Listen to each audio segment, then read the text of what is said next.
फार लहान आहे काय? लहान आहे का? लहान आहे तुमचे. ते आहे बघा, तिथे आहे कोप्यात आहे बघा. मोबाईल जरा आहे घ्या.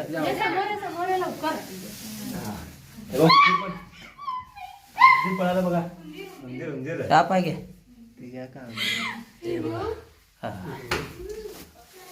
बारीक आहे.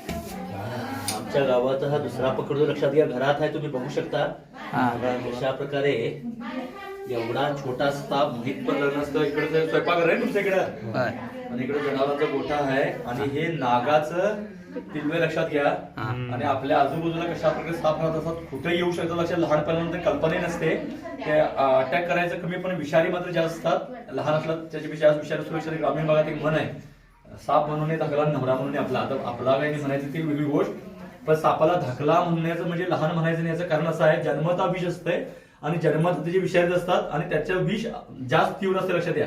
म्हणजे क्वालिटी जी असते ती हाय असते, क्वांटिटी भले म्हणजे विषाची पिशवी जी असते ती लहान असते, पण तीव्रता जी असते, त्यामुळे लहान साप विषारी असतात. आणि हा एक सिग्नल आहे, आपल्या आजूबाजूला मात्र साप असू शकतात दुसरेही, कारण पिल्लू एक नसतंय. नाग जवळपास 25 अंडी घालतोय, त्यामुळे दुसरेही साप असू शकतात. आपण काळजी घेणं किती गरजेचं आहे. खास करून आपण जनावर असतील, शेणी, लाकूड, गवत असं ठिकाण असेल तर जास्त काळजी घ्यावी लागते. स्वतः मात्र ते चावत नाहीत, हे मी नेहमी सांगण्याचा प्रयत्न करतो. त्यांनी बघितले म्हणून कळलं, लक्षात घ्या. आता असे साप किती आपल्या आजूबाजूला राहत असतात, येतात जातात, फक्त आम्ही बघितल्यावर ते घाबरत असतो.